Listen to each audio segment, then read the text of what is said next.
Go ahead, Matthew 27. Matthew 27 and 1. When the morning was come, all the chief priests and elders of the people took counsel against Yahushua to put him to death. They tried to put him to death, right? Go ahead, verse 15. Verse 15. Now at the feast, the governor was known to release unto the people a prisoner whom they would. Okay, just jump down to verse 31. Verse 31. And after they had mocked him, they took the robe off of him, and put his own raiment on him, and led him away to crucify him. And as they came out, they found a man of Cyrene, Shimon by name. Him they compelled to bear his cross. And when they were come to a place called Golgotha, that is to say, a place of a skull, they gave him vinegar to drink, mingled with gall. And when he had tasted thereof, he would not drink. And they crucified him, and parted his garments, cast in lots, that it might be fulfilled which was spoken by the prophet. They parted my garments among them, and upon my vesture did they cast lots. Okay, so this is the crucifixion right here. So if they came and they took him the night of the 14th, and they took him and they judged him, and then that next morning when the cock crew, that's when they decided they wanted to put him to death, and they took him before Pontius Pilate, and it said that's when the governor allowed one of the prisoners to go free at that feast. And we know the feast is talking about the Feast of Unleavened Bread, and the prisoner that he let go was Barabbas. So just kind of fast tracking through this thing, because we all familiar with the story, but I want to hit these key points to show you like the breakdown of the days. Let's go to Luke 23 and start at verse 50. Luke 23 and verse 50. And behold, there was a man named Joseph, a counselor, and he was a good man and just.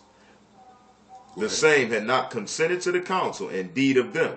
He was of Arimathea, a city of Yahudah, who also himself waited for the kingdom of the Most High. This man went to Pilate and begged the body of Yahushua, and he took it down and wrapped it in linen, and laid it in a sepulchre that was hewn in stone, wherein never man before was laid. And that day was the preparation, and the Shabbat drew on. So that day was the preparation. The preparation is the 14th day, when you prepare your lamb for eating on the 15th day. That day was the preparation that he was crucified. The same thing. Now, bringing this thing to on a spiritual aspect, we know that the Mashiach is our Passover lamb. So for him to be our Passover lamb, he too had to follow the ordinance of the Passover. Exactly. Which means he had to be sacrificed between the evenings on the 14th day. And then he, died and was buried on the 15th day. But when they selected him, when he came into town, it was the 10th day. The same way when you read Exodus, the 12th chapter, which tells you that you pick out a lamb or a goat without blemish on the 10th day, and you keep it until the 14th day, and then you kill them between the evenings, and then you have them, and that's the Passover. He followed the exact same pattern. That was the day of the preparation. Let's keep reading. Verse 55. Verse 55. And the women also which came with him from Galilee followed after, and beheld the sepulchre, and how his body was laid. And they returned and prepared spices and ointments, and rested the Shabbat day according to the commandment. So they rested on the Shabbat day. That Shabbat day was the 15th day of the month, which we just read in Leviticus, the 23rd chapter, which is a set-apart convocation, or it's a Shabbat. 15th day of the month. Let's go to John 19 and 31. The book of John, chapter 19 and verse 31. The Yahudim, therefore, because it was the preparation. Same thing. The preparation of the Passover, which is the 14th day of the month. Read. That the body should not remain upon the cross on the Shabbat day. For that Shabbat day was a high day. There was a high day. That's because it was the first day of unleavened bread. That's the so-called high day. Read. Besought Pilate that their legs might be broken and that they might be taken away. But just like they did not break his bones. Is that the next verse? Yeah. Go ahead, read that next verse. Then came the soldiers and brake the legs of the first and of the other which was crucified with him. But when they came to Yahushua and saw that he was dead already, they brake not his legs. They could not break his legs because it would not follow the ordinance of the Passover, which means you could not break the legs. The body could not. You had to leave the organs intact. You know, it followed the same ordinance of the Passover, him being our Passover lamb on the spiritual side. Let's go to Matthew 12 and 40.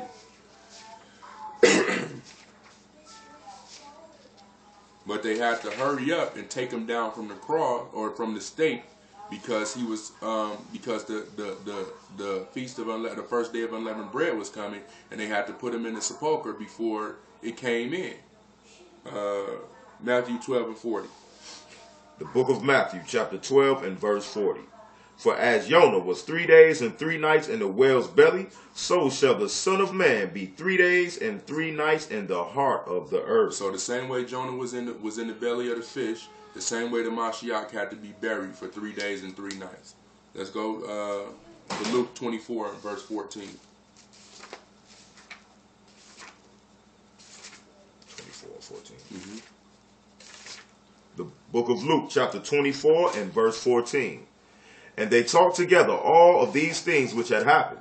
And it came to pass that while they communed together and reasoned, Hamashiach Yahushua himself drew near and went with them. But their eyes were held that they should not know him. And he said to them, I'm sorry. No, you're good. Mm-hmm. Okay. And he said to them, what manner of communication are these that you have one to another, as you walk and are sad? So this is the Mashiach. He's walking with his disciples, speaking to him, but it says their eyes were held. They didn't even recognize him. Read. And the one of them, whose name was Cleophas, answering said to him, are you only a stranger in Jerusalem, and have you not known the things which are come to pass in these days? So his disciples said, yo, where you from? How you don't know what just popped off? Right. The Mashiach just got killed. Like, how you don't know that? Where you ain't from around here? You a stranger? Read. Yeah. And he said to them, what things? And they said to him, concerning Yahushua of Nazareth, which was a prophet, mighty in deed and word before the Most High and all the people, and how the chief priests and our rulers delivered him to be condemned to death and have crucified him.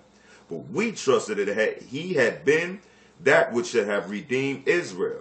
And besides all this, today is the 3rd day since these things were done. So it was the 3rd day, which means he had been buried for 3 days, right? Since these things had happened. Let's go to Matthew 28 and verse 1. Matthew 28 and 1. In the end of the Shabbat, as it began to dawn toward the first of the week. I'm sorry. Just to clarify, only reason I went to that scripture in Matthew 12 and 40 and the one in Luke was to show you that the Mashiach was supposed to be in the tomb for 3 days and 3 nights. Mm-hmm. That was the point of that. So now we're going to read when they went to the tomb and he was already gone. Go ahead.